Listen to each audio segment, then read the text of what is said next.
तत्व ज्ञान प्रेमियों, ज्ञान ही जीवन का सार तत्व है। पशु पक्षी सभी अपना काम कर ले रहे हैं।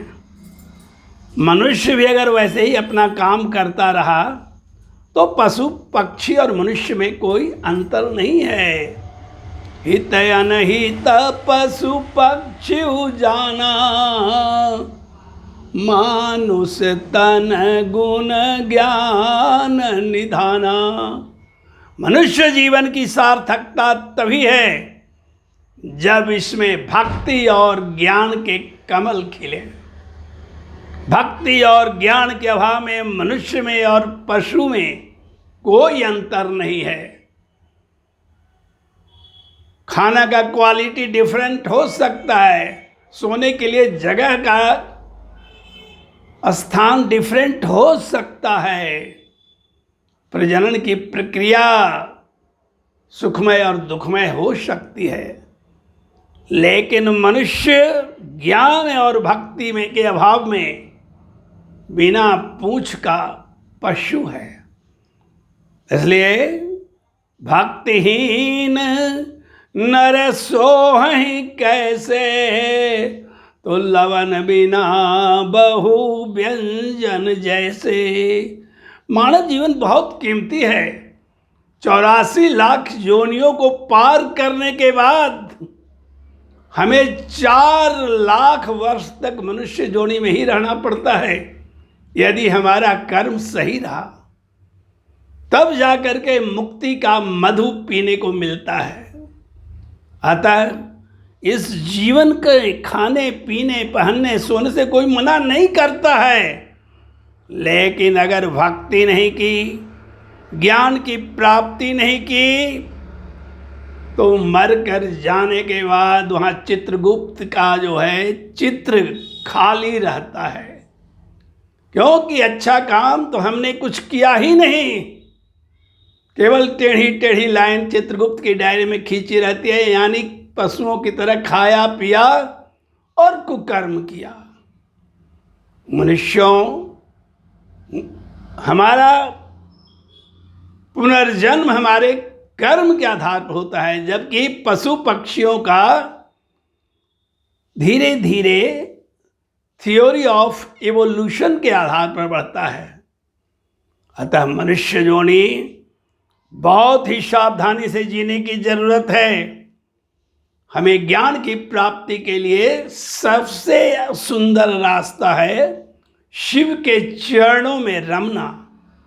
शास्त्र पढ़ने से, उपनिषद पढ़ने से बहुत बातें मालूम होती हैं, लेकिन ज्ञान नहीं मिलता है, वो इन्फॉर्मेशन मिलता है। ज्ञान की प्राप्ति शिव के चरणों में ही संभव है, क्योंकि शिव ही संसार का सबसे बड़ा गुरु है। त्रिभुवन गुरु शिव वेद बखाना, अपर जीव पामर किमि जाना। कर्म के ऊपर नजर रखना है, लेकिन ज्ञान और भक्ति में नहीं चूकना है। ज्ञान और भक्ति में जो चूक गया उसका जन्म निरर्थक है। शिव भक्ति और शिव के चरणों में अनुरक्ति ही मानव जीवन का उद्देश्य है। स्कंद पुराण में सिर्फ शिव को ही ईश्वर बताया गया है, बाकी सब उनकी इच्छा से उत्पन्न हैं और उनके अलग अलग कर्म बांधे हुए हैं, कर्म बांटे हुए हैं। अतः सबत जी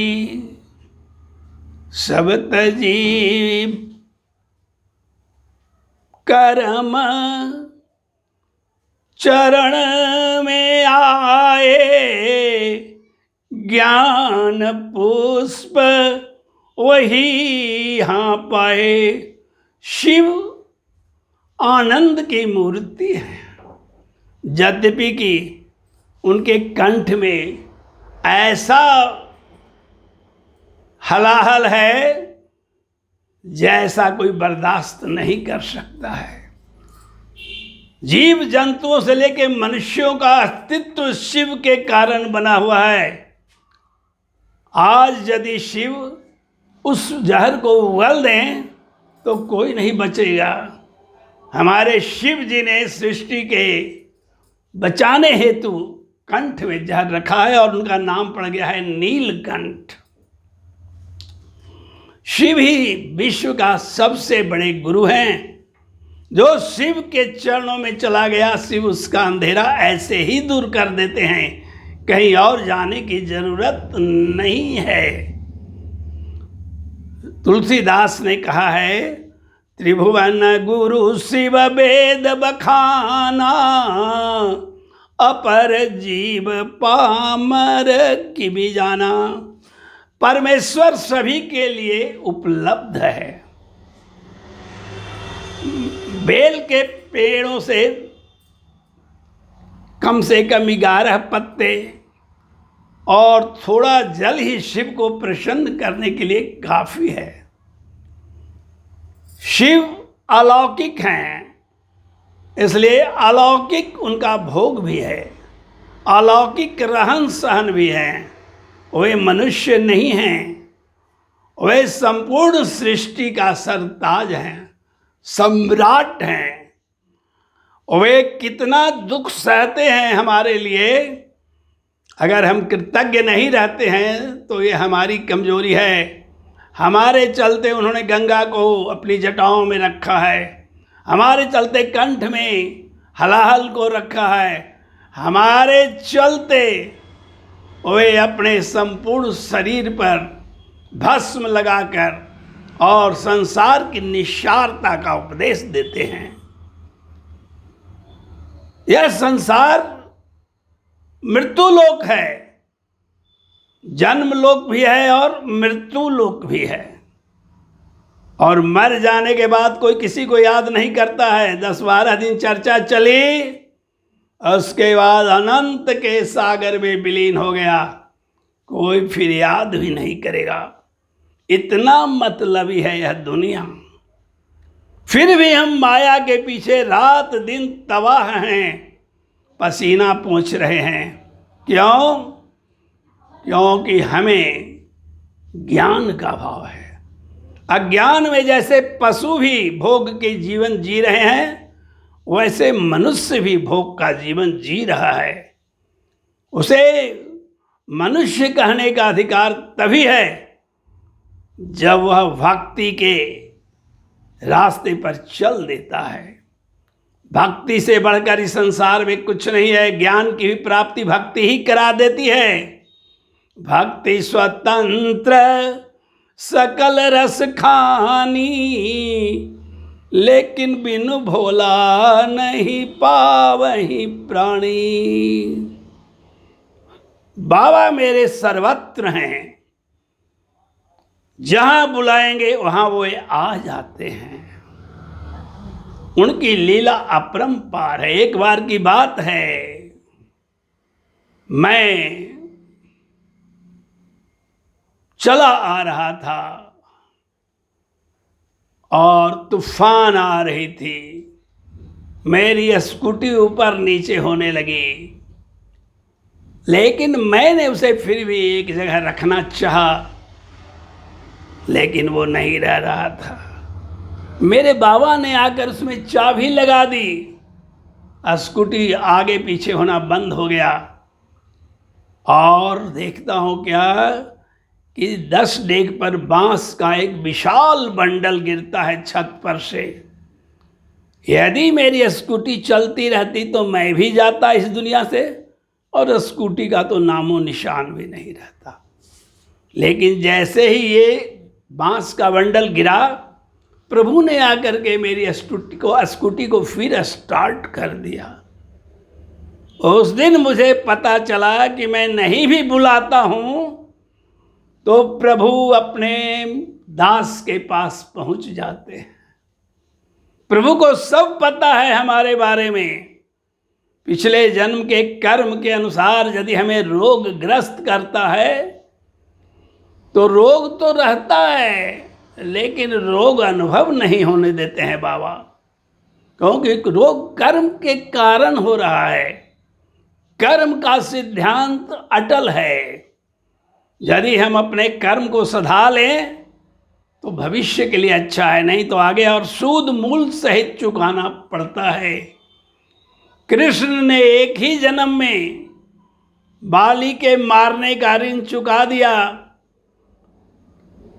पड़े हुए थे और बाली बहेलिया बनकर इस जन्म में घूम रहा था। ये नहीं था कि राम जी के मारने के कारण वो दिव्य लोक में कहीं चला गया था। कर्मों का फल जरूर मिलता है। वह अपने कर्म के कारण बाली बिल्कुल शिकारी बनकर, एक साधारण शिकारी बनकर घूम रहा था। उस जन्म की सारी ऐंठ खत्म हो गई थी।